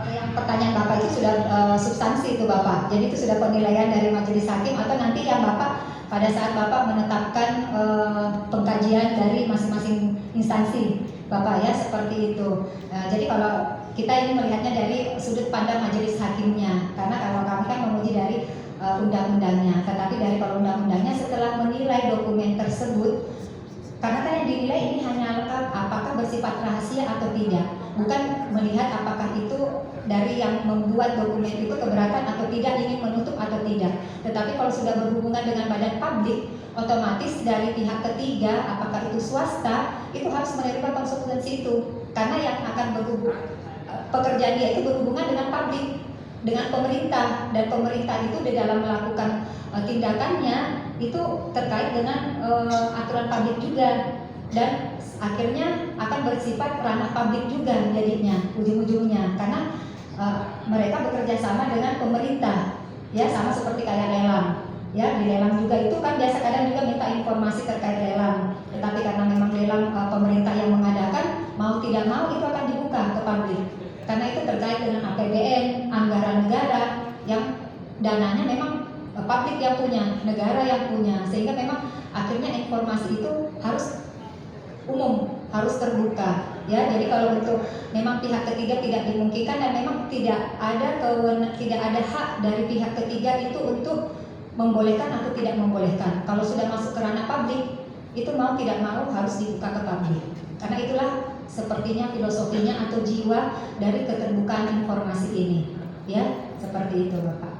Ya saya mungkin menjawabnya tidak memuaskan Bapak, ya dari jawaban saya karena memang sifatnya bersifat kasuistis juga. Ya, jadi saya juga tidak bisa menilai pendapat dari teman saya itu apakah salah atau tidak. Tetapi kalau untuk putusan dari majelis hakim pasti akan mengacunya ke aturan. Dari aturan sudah disesuaikan dan dianggap oleh majelis hakimnya bahwa dokumen yang diminta itu bisa dibuka ke publik. Ya, seperti itu mungkin penjelasan dari saya. Terima kasih. Baik, yang kedua Ibu, ya mudah-mudahan kalau tidak ini udah puas. Untuk Pak Gede, ya Pak Gede Iwan ini yang dari BPN Bandung, itu kan mengenai masalah warkah Bu, yang kemarin ya. Jadi warkah itu pemohon meminta informasi mengenai masalah warkah, tetapi dari pihak BPN itu mengatakan bahwa itu warkahnya itu dari bubur, memang kita diberikan pada saat itu sudah memang kecil-kecil, tapi kami sendiri belum puas juga ya, karena haknya kan hak masyarakat gitu ya. Jadi itu mungkin dari KI itu tetap putusannya adalah memberikan karena yang memohon itu yang bersangkutan ya, warganya sendiri Bu. Warganya sendiri, cuma dari BPN itu kan sudah ada blok berapa gitu ya itu hancur lebur Bu warganya Bu ya, jadi tidak ada pengganti ya pada saat itu ya, dan kami juga sarankan pada saat di sidang itu ada nggak konsekuensinya Bu. Jadi yang pertama adalah bagaimana kiat saran jawabannya kalau memang tidak bisa memberikan dari pihak BPN. Kemudian yang kedua itu adalah konsekuensi bagi BPN itu apa Bu, karena tidak bisa memberikan, padahal sudah sampai ke arsip ya, sampai arsip, tapi sampai saat sekarang itu belum diberikan juga oleh arsip.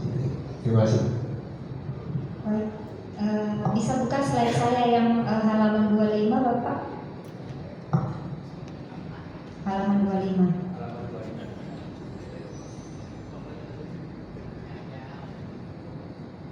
Halaman 25 terkait sanksi.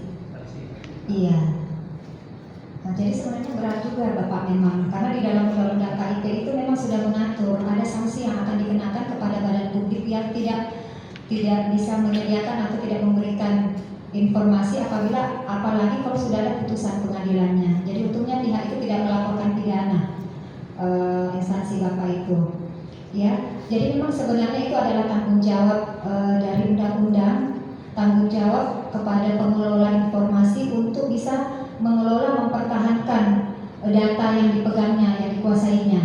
Jadi kan tidak bisa juga serta-merta kita menyampaikan kepada masyarakat apabila, apalagi kalau misalnya memang itu data arsip milik dia juga, dan itu merupakan tanggung jawab mutlak dari BPN untuk menyimpan arsip, karena di dalam undang-undang pertanahan kan memang memberikan kewenangan penuh secara atributif bahwa BPN itu harus menyimpan berkas, apalagi warka. Ya, ini saya kembalikan lagi, kita selama kita juga berperkara di pengadilan, karena kita tidak bisa juga menguji kalau warga itu tidak ada, karena itu tanggung jawab dari BPN.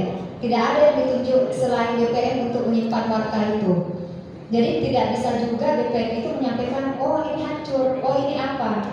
Tetap harus ada tanggung jawabnya. Kadang kami ya sebagai jalan satu-satunya untuk bisa kami pertimbangkan, kami minta kepala kantor pertanahan bikin surat keterangan bahwa warkanya tidak ada. Tetapi saya tidak tahu apakah semua data itu masuk semua di warka, ataukah mungkin ada data-data yang misalnya kayak surat tutur itu bisa tersimpan di tempat mana di BPN, ataukah di untuk pemilik data yuridisnya ya seperti itu, apakah ada disimpan selain di warka. Saya itu tidak tahu karena setahu kami memang cuma di warka ya, tetapi memang itu bisa jadi pembelajaran ya mungkin Bapak ya dari BPN bagaimana cara mengelola informasi dan menyimpan datanya ya, karena itu adalah tugas dan tanggung jawab dari instansi Bapak ya. Saya juga tidak tahu mengapa dari KI dan PT UN itu memberikan putusan mengabulkan, sedangkan sudah disampaikan oleh BPN itu sudah hancur ya. Jadi kan sebenarnya data yang diminta itu kan data yang istilahnya memang dikuasai oleh BPN. Tapi karena BPN menyampaikan itu hancur, apakah itu karena air atau kebakaran atau apa, itu sudah disampaikan di persidangan. Karena ini sifatnya akhirnya tidak executable, tidak dapat dieksekusi. Itu jadi akhirnya jadi permasalahan kita bersama, ya, jadi PR kita juga. Ya, saya tidak tahu majelisnya siapa dan kita juga tidak bisa menyalahkan ya, karena itu adalah kita tidak tahu pertimbangan majelisnya dan pertimbangan dari KI-nya. Mungkin dari segi manfaatkan mungkin Bapak, karena ini kan masyarakat minta kepastian dengan data dia. Tetapi mungkin dari BPN jangan terpaku dengan warka. Kalau misalnya memang ada data, kan kalau warka itu kan bermacam-macam data. Misalnya siapa pemohonnya, bagaimana riwayat tanahnya, peralihannya seperti apa, itu kan sebenarnya itu isi warka. Dan mungkin bisa ditanyakan kepada pemohon sebenarnya di warta itu yang dia mau lihat itu apa? Apakah semuanya? Kalau kemungkinan bisa saja ada hanya informasi beberapa atau sebagian. Atau misalnya dia bilang, oh saya mau tahu sebenarnya tanah ini asalnya dari mana sebelumnya. Hanya itu saja yang mereka ingin tahu. Tetapi apakah data itu memang tidak ada sama sekali di BPN atau tidak? Ataukah bisa cukup memberikan keterangan berdasarkan acuannya di buku tanah saja? Karena kan buku tanah kan tetap masih ada ya. Kalau warta itu kan berkas-berkas permohonan dan peralihan. Kalau ada peralihan atau ada roya atau ada apa ya. Tapi kan sebenarnya masyarakat itu bukan istilahnya tidak mau tahu dengan masalah kita, tetapi bagaimana kita memberikan informasi, ada memperlihatkan kita tanggung jawab dengan tugas kita. Bapak, Ibu, warta kami tidak ada. Sebenarnya di warta Bapak, Ibu mau lihat apa? Kalau misalnya mau melihat misalnya siapa sih pemohon sertifikat awalnya, nanti coba kami carikan. Saya yakin pasti pemohon itu akan bisa paham, oh ini sebenarnya DPN ini tidak lepas tanggung jawab seperti itu. Jadi ada itikat baik dari kita, dari pejabat untuk memberikan, walaupun itu mungkin tidak memuaskan masyarakat Bapak ya, tetapi harus ada itikat baik kita bahwa kita itu aware, peduli dengan masalah dia. Karena tidak mungkin yang meminta informasi itu kalau hanya pengen tahu saja, pengen kepo saja, tetapi ada memang mereka butuhkan itu untuk kepentingan dia yang lebih besar. Kan bisa saja kita sama seperti saya. Yang saya lihat pihak itu adalah orang yang istilahnya orang yang penuh dengan kesusahan, datang ke kantor kita minta pembelaan. Ya, orang yang penuh dengan emosi. Makanya kenapa kalau saya ada prinsipal hari ini itu agak deg-degan ya, yang para pihak ya. Beda dengan kalau hanya kuasanya, karena kuasanya itu kan hanya mewakili saja, dia kepentingan langsungnya tidak ada. Prinsipal itu jauh akan lebih emosi, membawa perasaan ke kantor ya, apalagi ya seperti itu. Makanya saya tanya prinsipalnya ada nggak, hanya kuasanya saja. Kan kalau saya kuasa agak lebih nyaman sebenarnya, karena lebih, maksudnya untuk kami memberikan penjelasan itu lebih masuk ke mereka dibanding kalau prinsipal. Karena prinsipal itu tidak mau tahu kebenaran, yang mau dia tahunya kita berpihak ke dia ya, seperti itu ya. Jadi seperti Bapak, apalagi karena yang Bapak ajukan ini kan pemohon keberatan, apalagi dia merasa dia sudah menang, KI menang, dikuatkan lagi di PT UN, apalagi dikuatkan lagi di kasasi, menang mutlak dia Bapak, 3-0 Bapak. Kemudian Bapak bilang ini hancur lebur, bagaimana perasaan Bapak? Bapak posisikan diri Bapak di pemohon keberatan itu, pemohon informasi. Jadi kalau misalnya memang sudah tidak ada sama sekali, apakah memang ada data cadangan? Kami seperti kami itu kan ada bundel A, bundel B. Bapak, bundel A itu semua berkas perkara. Bundel B itu sisa-sisanya, yang kadang ada rangkap, ada apa, itu masuk di bundel B. Bundel B itu tidak kemana-mana, ada di pengadilan. Saya contohkan karena saya tak tahu di instansi Bapak seperti apa ya. Bundel A itu yang kemana-mana. Bundel A itu ke banding, ke kasasi, ke PK, kemudian kembali lagi ke kami. Itu yang kemana-mana jalan dia. Jadi bisa saja di dalam perjalanan ini ada eksiden, kita kan tidak tahu. Makanya selalu ada bundel B, ada cadangan. Cadangan itu bukan asli memang, karena asli itu ada di bundel A, tetapi bisa memberikan informasi. Karena kan pihak itu tidak membutuhkan apakah ini asli atau fotokopi. Yang penting ada informasi yang dia dapat. Ya, jadi mungkin kita bisa bersama-sama membenahi terkait pengelolaan informasi kita. Karena itu kan kemungkinan akan diminta oleh para pihak, oleh masyarakat. Jadi jangan berpegang pada satu. Apalagi kita kan sekarang teknologi. Apakah itu bisa disimpan lewat informasi? atau dalam bentuk hard copy. Memang kalau untuk hard copy kemungkinan itu kan rusak dimakan rayap, ya pengelolaannya memang harus bagus untuk pengelolaan untuk hard copy-nya. Tetapi kan sama seperti kami di pengadilan, itu putusan bukan hanya di majelisnya yang pegang putusan, langsung diarahkan ke direktori putusan, masuk ke dalam SIPP kami, masuk ke IKOP. Jadi itu penyimpanannya banyak, Bapak. Tempat penyimpanan itu banyak. Secara elektronik kami penyimpanan ada 2, di SIPP dan di IKOP. Sedangkan di hard copy itu ada di majelis yang pegang, ada di bagian perkara yang pegang, ada di panmut hukum yang pegang. Jadi disebar data itu, karena kemungkinan kalau misalnya ada rusak, untuk backup datanya ada. Ya, jadi saya yakin sekelas BPN yang besar, yang apalagi memang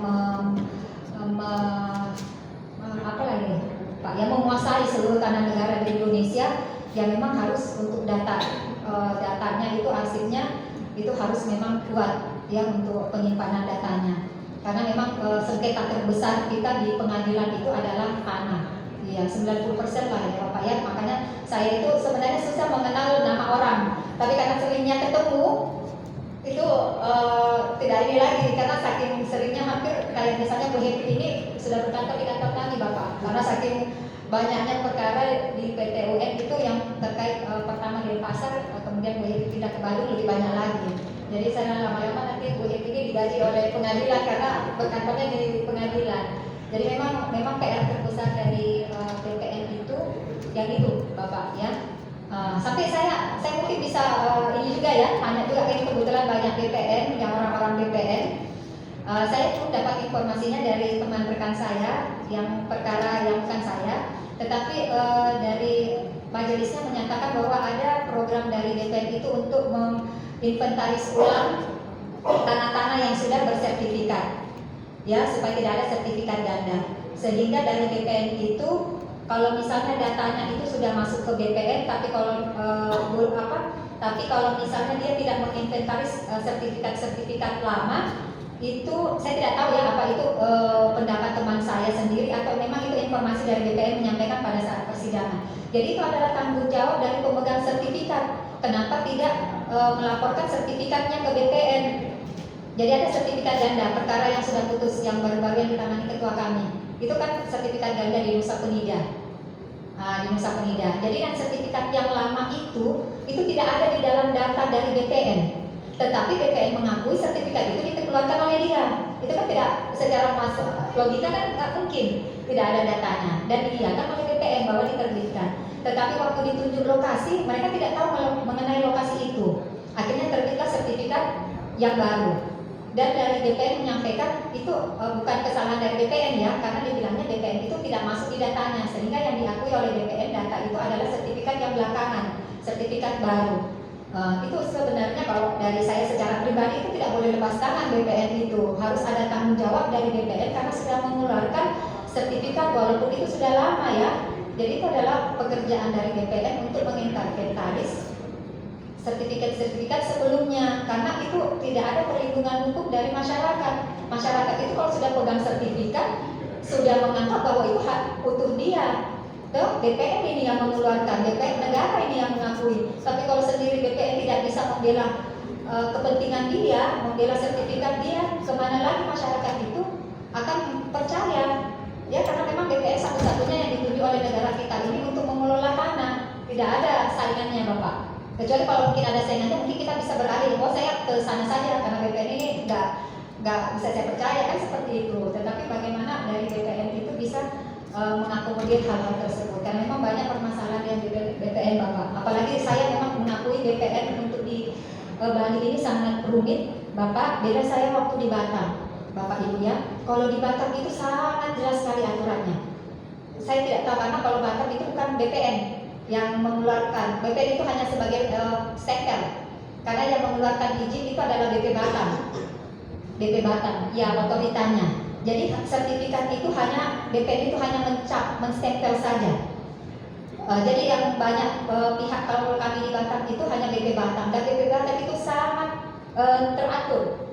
Jadi kami itu tidak jadi sesuai dengan aturan dia, itu sudah, itu saja. Kalau di sini itu kan macam-macam. Kalau yang di pertanahan, kalau yang di pasar sangat rumit.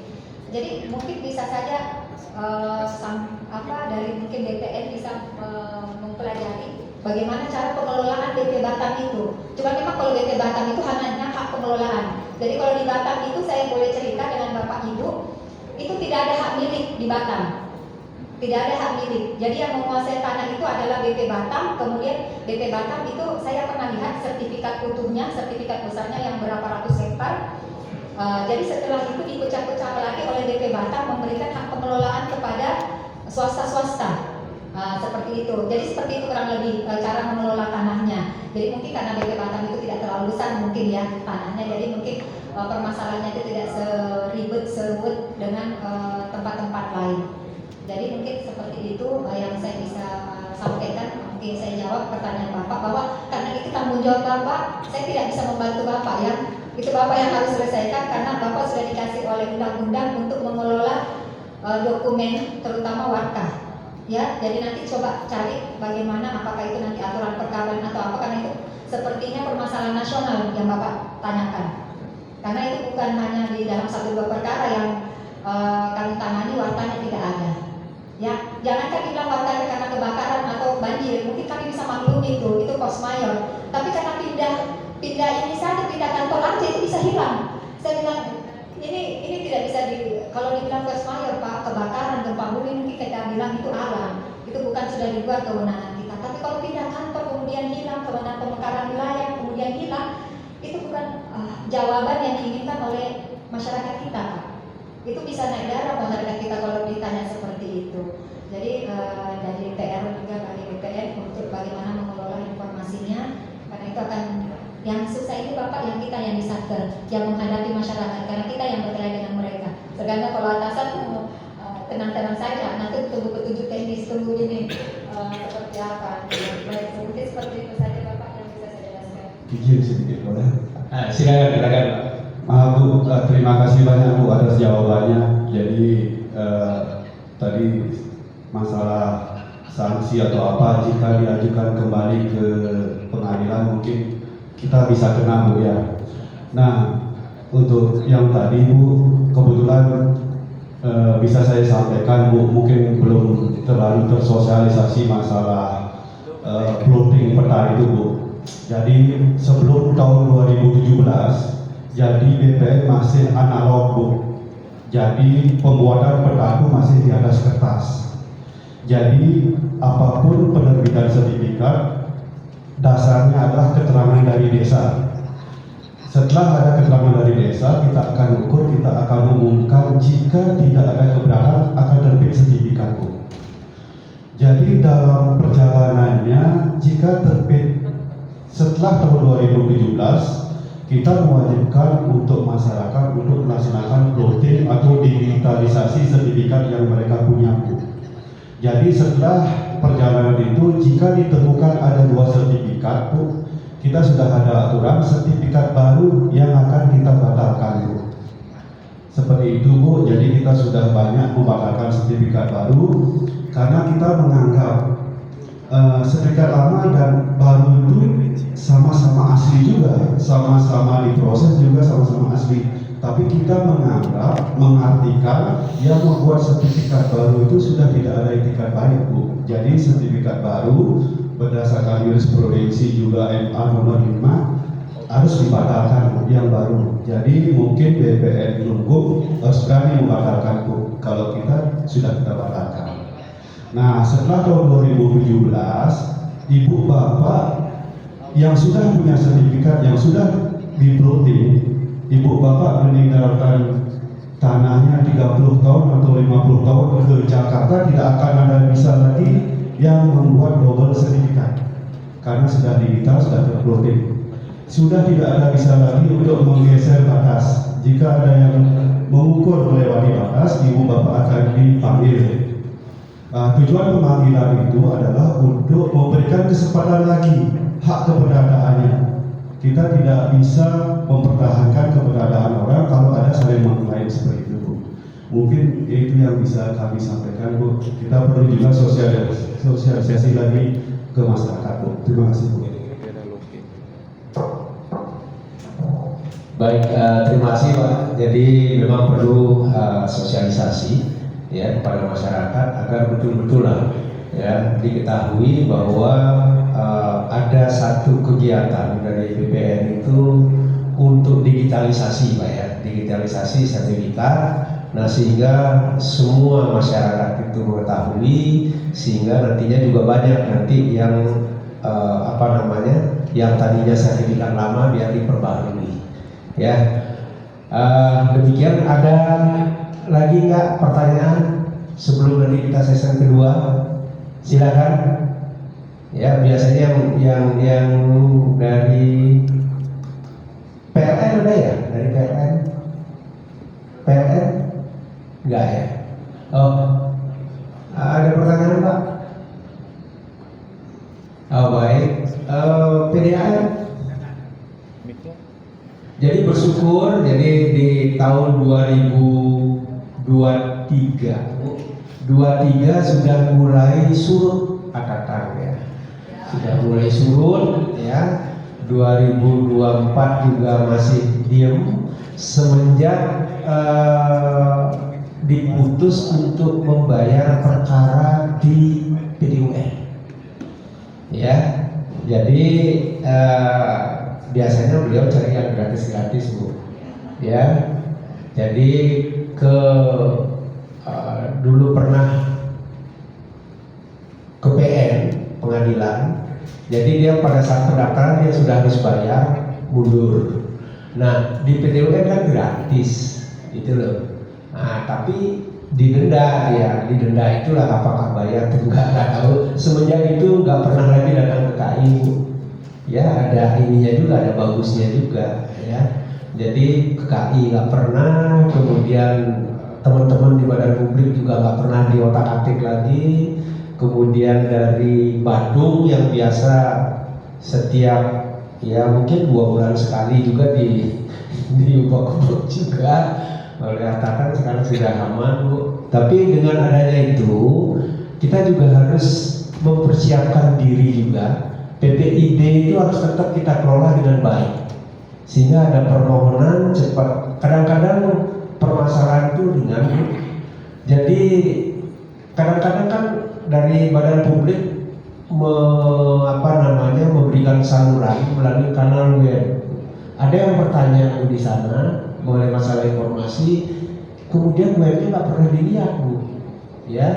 Jadi web nggak pernah dilihat, kemudian juga email nggak pernah dilihat, sehingga dia sampai batas waktu ya dari dari ketentuan ya aturan itu lebih dari 30 hari itu bisa mengajukan keberatan ke KI. Nah ini yang penting adalah sering-seringlah petugas PPID itu melihat emailnya, melihat webnya, apakah ada pertanyaan nggak di sana ya. Kalau ada pertanyaan sesegera mungkin untuk diberikan jawaban, karena dengan demikian ya tidak akan diajukan sengketa ya di kami. Nah oleh karena itu mudah-mudahan ke depan, karena kita akan terus Bu, jadi kami sekarang ini juga akan tetap melaksanakan sosialisasi itu ke masyarakat, baik ke badan publik maupun ke masyarakat. Badan publiknya saya kira dari 2001 ya itu tetap kita mengadakan sosialisasi. Nah sekarang saya kira sudah kuat badan publiknya, tentu sekarang adalah di masyarakat untuk mengetahui haknya. Karena demikian, kalau haknya sudah diketahui, ditanyakan, kemudian badan publiknya karena sudah kuat memberikan jawaban langsung, puaslah masyarakat. Dengan demikian tidak ada sengketa dan yang jelas tidak ada dusta di antara kita ya. Saya kira itu. Ada pertanyaan nggak? Kalau tidak, kita akan sudahi, berikan aplaus kepada Bu Dewi. Terima kasih Bu Dewi. Mungkin ada statement akhir untuk ini yang kepada teman-teman agar jadinya tidak ada nantinya sampai ke ibu lah, nggak merepotkan ibu gitu maksudnya. Karena yang namanya kita sebagai badan publik ya memang harus selalu sedia untuk direpotkan ya, karena kita sudah mengabdikan diri kita kepada masyarakat ya memang seperti itu. Kita pun digaji ya memang untuk melayani masyarakat. Jadi itu adalah kewajiban kita sebagai badan pejabat publik. Jadi mungkin kepada Bapak Ibu terima kasih atas perhatiannya. Yang hadir di sini adalah semua adalah PPID, pejabat pengelola informasi di instansinya masing-masing. Jadi itu adalah kita sudah ditunjuk sebagai PPID. Sebisa mungkin kita mengelola informasi, menyimpan informasi tersebut karena akan suatu saat ada masyarakat yang meminta informasi yang kita kelola itu, dan itu adalah tanggung jawab kita untuk memberikannya. Jadi kita tidak bisa bilang bahwa itu tidak ada atau itu hilang atau kita tidak kuasai. Jadi terutama dengan informasi-informasi yang sudah lama itu pun masih tetap jadi tanggung jawab kita. Jadi contohnya seperti kami, putusan-putusan yang sudah lama, yang 10 tahun, 20 tahun itu tetap harus jadi kewajiban kami untuk menyimpan, karena suatu saat itu ada pihak-pihak, apalagi itu pihak-pihak yang berkepentingan langsung itu punya hak penuh terkait informasi tersebut. Dan kita sebagai pejabat ya memang mau tidak mau konsekuensinya harus menyediakan informasi tersebut, dan itu adalah tanggung jawab kita. Jadi marilah kita bersama-sama mengetahui dan memahami tanggung jawab kita adalah pelayan masyarakat, dan otomatis kita harus memberikan apa yang diminta oleh masyarakat, tapi tergantung sesuai dengan peraturan perundang-undangan. Ya, jadi apapun yang Bapak Ibu lakukan itu harus kembali mengaturnya ke aturan. Bapak mengabulkan, Bapak Ibu memberikan informasi, Bapak harus tahu bahwa itu terbuka untuk umum. Karena jangan sampai Bapak lagi yang jadi masalah kalau Bapak Ibu memberikan informasi itu. Bapak lihat lagi aturannya, apakah ini aturan yang bisa saya buka. Kalau misalnya Bapak bilang Bapak Ibu ini dikecualikan, Bapak lihat lagi aturannya, apa dasarnya Bapak Ibu bilang itu dikecualikan. Harus ada alasan legal reasoningnya ada, supaya Bapak Ibu bisa mempertanggungjawabkan. Karena apa yang Bapak lakukan, Bapak Ibu, tanggung jawab Bapak Ibu ini ada konsekuensi hukumnya, dan kita tidak ingin karena jabatan kita itu kena sanksi pidana. Ya, kita sudah mengambil tugas bahwa kita sebagai pelayan masyarakat, ya itu konsekuensi kita. Jadi sebisa mungkin kita melangkah dengan niat yang memang melayani masyarakat dan tetap dengan koridor aturan hukum. Niat baik pun tidak cukup. Kalau niat kita baik tapi melanggar aturan, itu akan membahayakan kita. Ya, jadi Bapak harus pegang aturan, karena mau tidak mau Bapak karena sudah di instansi pemerintah, kita terkait dengan aturan. Jadi lihat aturan yang kita pegang yang mana, ya Bapak pegang, aturan instansi Bapak juga, ya. Karena seperti itu, memang tugas dan tanggung jawab kita itu, tanggung jawabnya ya di dunia dengan aturan, dan dengan akhirat pun juga ada. Jadi memang berat memegang suatu amanah, memang tidak mudah. Dan semoga Bapak Ibu kedepannya lancar di dalam menjalankan tugas, tidak ada masalah. Saya pun seperti itu, mohon doanya. Semoga kita selalu di dalam lindungan Tuhan Yang Maha Esa, dan selalu dimudahkan di dalam pekerjaan kita, dan selalu dijauhkan dari hal-hal yang buruk di dalam tugas dan tanggung jawab kita sampai kita pensiun. Karena kesuksesan kita itu kita bisa disebut sukses sebagai pegawai negeri itu apabila kita bisa memasuki usia pensiun dalam keadaan sehat dan selamat. Ya. Terima kasih atas perhatian Bapak Ibu. Saya akhiri dengan ucapan para Santi, Om Santi Santi Om. Assalamualaikum warahmatullahi wabarakatuh. Terima kasih, Bu.